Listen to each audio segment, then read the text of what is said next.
دیکھیں، ایک تو رمضان کے اندر ہماری وہ عبادت جو کہ ہمارے اوپر لازم ہے، جیسے کہ تراویح ہے، وہ اس کا مزید اضافہ ہو جاتا ہے۔ دوسرا، رمضان کے فضائل میں یہ ہے کہ نمازوں کے اندر اور دیگر بہت سی چیزوں کے اندر جو فرض ہوتا ہے اس کو اللہ رب العزت اس کے ثواب کو 70 گنا بڑھا دیتے ہیں، اور جو نفل ہوتا ہے اس کے ثواب کو اللہ فرض کے جتنا کر دیتے ہیں۔ چنانچہ اس رمضان کے اندر بھی اگر ہم نے اپنی عادت تہجد کی نہیں ڈالی اور اشراق کی ہم نے عادت نہیں ڈالی ہے، تو اوابین کی ہم نے عادت نہیں ڈالی ہے، تو پھر یاد رکھیں کہ ہماری پورے سال میں اس چیز کی عادت بن نہیں سکتی۔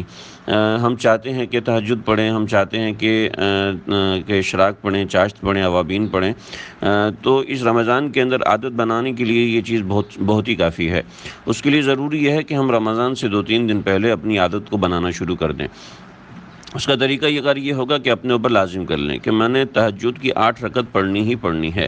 اب چاہے کچھ بھی ہو جائے، کیسے بھی ہو جائے، اس کے لیے ہم نے تیاری کرنی ہے، الارم لگانا ہے، کسی دوست کو کہنا ہے، جاننے والے کو کہنا ہے جن کے بارے میں ہمیں علم ہے کہ یہ تہجد میں جاگ جاتے ہیں یا کوئی دوسرے ملک کے ہیں جو ہمارے تہجد کے وقت، جن کے ہاں دن کا وقت ہوتا ہے یا شام کا وقت ہوتا ہے، ان کی ذمہ داری لگائیں۔ کوئی بہن بھائی ہے باہر ملک رہتا ہے کہ آپ نے مجھے اتنی کال کرنی ہے کہ میں جاگ جاؤں، اپنے پاس الارم کلاک لے کے آنی ہے ہم نے، اور اس طریقے سے بہت سی چیزیں ہیں کہ ہم نے اپنے آپ کو تہجد کا عادی بنانا ہے۔ اپنے اوپر لازم کرنی ہے کہ میں نے 8 رکعت تہجد پڑھنی ہی پڑھنی ہے، چاہے مجھے کچھ بھی ہو جائے، چاہے مجھے کچھ بھی کرنا پڑے۔ اور اس کے لیے ضروری ہے کہ میں رات کو جلدی سوؤں۔ اگر رات 1 بجے سو رہا ہوں، 2 بجے سو رہا ہوں، تو ڈیفینیٹلی میں 4 بجے یا 5 بجے تہجد کے لیے نہیں اٹھ سک رہا ہوں۔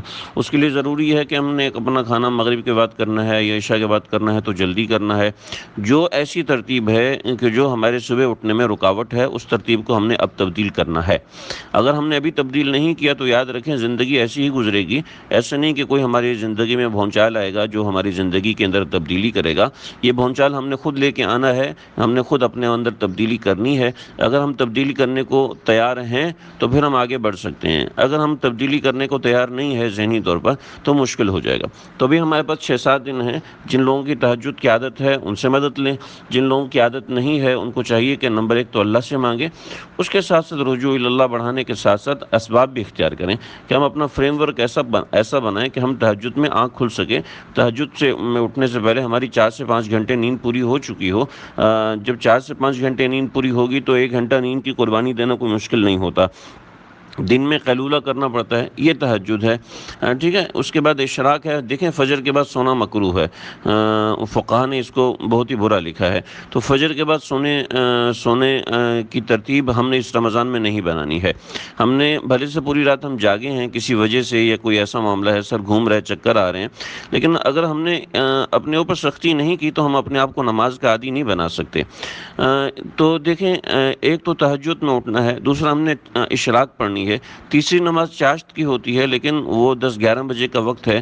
اگر آپ سے وہ نہیں ادا ہو پاتی تو اس کے اپنے اوپر جبر نہ کریں۔ اولین کوشش ہو کہ تہجد اور اشراق ہمیں ملنی چاہیے، درمیان میں فجر کی نماز تو ملے گی۔ اچھا، اس کے علاوہ ہم نے اس رمضان کے اندر صلاۃ التسبیح کم از کم 3 مرتبہ پڑھنی ہے، یہ اپنے اوپر لازم کریں۔ اسی طریقے سے ہم نے سنت غیر موقدہ، بڑی فضیلت آئی ہے سنت غیر موقدہ کی، میں رمضان کے اندر اس کے اوپر ترغیبات دوں گا۔ جو میرے درس قرآن گروپ میں شامل ہیں تو ان کو وہ چیزیں ملتی رہیں گی، اگر آپ لوگوں کی فرمائش ہوگی تو ہم یہاں پر بھی بھیجتے رہیں گے۔ سنت غیر موقدہ اور نماز کے ساتھ جو نفل آپ صلی اللہ علیہ وسلم سے ثابت ہیں، جیسے ظہر کے آخر میں 2 سنت جو ہے 2 نفل ہے وہ ثابت ہیں، اسی طریقے سے عشاء کے بعد وتر کے بعد 2 نفل جو ہے وہ ثابت ہیں، ایسے ہی مغرب کی 2 سنت کے بعد 2 نفل وہ بھی ثابت ہیں، عصر سے پہلے 4 سنت، عشاء سے پہلے 4 سنت، یہ ثابت ہیں۔ تو سنن غیر موقدہ ہم نے اس رمضان میں نہیں چھوڑنی ہے۔ ہم نے اپنے آپ کو عادی بنانا ہے کہ ہم سنن غیر موقدہ ضرور ادا کریں۔ اگر ہم اس کا اہتمام نہیں کریں گے تو یقین کیجئے ہماری نمازوں میں تبدیلی نہیں آئے گی۔ وہی 2 منٹ کے اندر نماز پڑھ کے فارغ ہو گئے، ایسا نہیں ہونا چاہیے، بلکہ اپنے آپ کو نماز کا عادی بنانا چاہیے، اور اس رمضان میں ہم نے اپنے آپ کو اس نماز کا عادی بنانا ہے۔ مختلف فضائل ہیں، ان کا مطالعہ کرنا ہے، اپنے بچوں کو سنانا ہے، جس سے ہماری نماز میں تبدیلی آئے گی۔ یاد رکھیے گا، جس شخص کے دین میں تبدیلی آتی ہے اس کی پہلی جو نظر ہوتی ہے وہ اس کی نماز کے اوپر، اس کی عبادات کے اوپر ہوتی ہے۔ جب نماز میں فرق ہوگا تو سمجھ لیجئے اس کے دین میں فرق ہوگا. اگر نماز میں فرق نہیں ہوگا تو سمجھ لیں اس کے دین میں کوئی کسی بھی قسم کا فرق نہیں آیا. تو ہم نے اپنی نماز کے اندر فرق لے کے آنا ہے، اور نماز کا فرق اس لحاظ سے ہوگا جو ترتیب میں نے آپ حضرات کے سامنے ذکر کی.